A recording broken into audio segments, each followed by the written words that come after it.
दोस्तों, लोन लेने के बाद भूल जाने वालों की अब खैर नहीं है। जी हाँ, अगर आप लोन लिए हुए हैं और आप भूल गए हैं, यानी कि लोन का किस्त अदा नहीं करते हैं, तो अब आपका खैर नहीं है। अब आप पर भारी एक्शन की तैयारी शुरू कर दी गई है। आपको बता दें कि भारतीय रिजर्व बैंक यानी कि आरबीआई ने पिछले हफ्ते जानबूझकर के लोन नहीं चुकाने वाले या फिर भुगतान करने की क्षमता के बावजूद ऋण चुकाने में यानी कि लोन चुकाने में विफल रहने वालों पर अंकुश लगाने के लिए एक ड्राफ्ट तैयार किया है। इन प्रस्ताव नियमों से विलफुल डिफॉल्टर की मुश्किलें बढ़ सकती है। दरअसल विलफुल डिफॉल्टर यानी कि कर्ज लेने वाले ऐसे लोग जिनके पास लोन चुकाने की क्षमता है लेकिन फिर भी वे ऐसा नहीं करते हैं। ऐसे लोगों के खिलाफ आरबीआई ने सख्ती बरतने की तैयारी शुरू कर दी है। सेंट्रल बैंक के नए ड्राफ्ट में कहा गया है कि 25 लाख रुपए से ज़्यादा का कर्ज लेने वाले विलफुल डिफॉल्टर पर कई तरीकों से नकेल कसी जाएगी। खास बात यह है कि ये प्रस्तावित नियम लोन देने वाली कंपनियों की फीडबैक और फिर विभिन्न अदालतों के सुझाव पर आधारित है। जहाँ विलफुल डिफॉल्टर के खिलाफ ये बदलाव बहुत ज़रूरी हो गया है, क्योंकि हाल के वर्षों में जानबूझकर के लोन नहीं चुकाने के मामले में बढ़ोतरी हुई है। जहाँ एक रिपोर्ट में कहा गया है कि दिसंबर 2022 के अंत तक जानबूझकर के डिफॉल्ट लोन रकम लगभग 3.4 लाख करोड़ रुपए हो गई थी।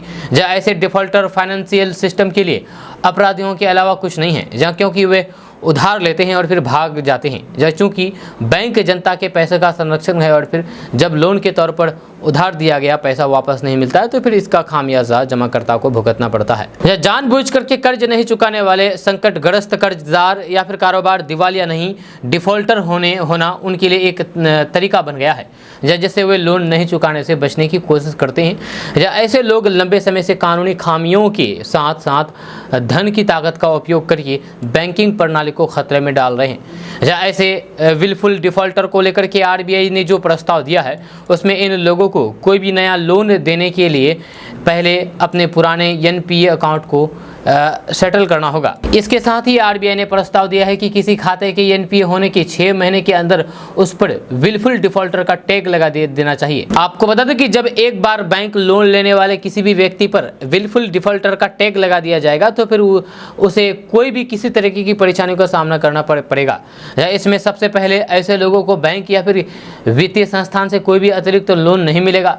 जब वहीं इस प्रस्ताव के तहत विलफुल डिफॉल्टर को लोन की रिस्ट्रक्चरिंग की सुविधा भी नहीं मिलेगी। यह आरबीआई के ड्राफ्ट में कहा गया है कि एनबीएफसी को भी इन्हीं नियमों को ध्यान में रखते हुए खातों को बतौर विलफुल डिफॉल्टर टैग करने की मंजूरी मिलनी चाहिए। यह आरबीआई ने अपने सर्कुलर में कहा कि इन निर्देशों का मकसद जानबूझकर के कर्ज नहीं चुकाने वालों के बारे में एक सिस्टम तैयार करना है, जिससे लोन देने वाले बैंक या फिर वित्तीय संस्थान ये तय कर सकेगी कि ऐसे लोगों को आगे लोन नहीं देना है।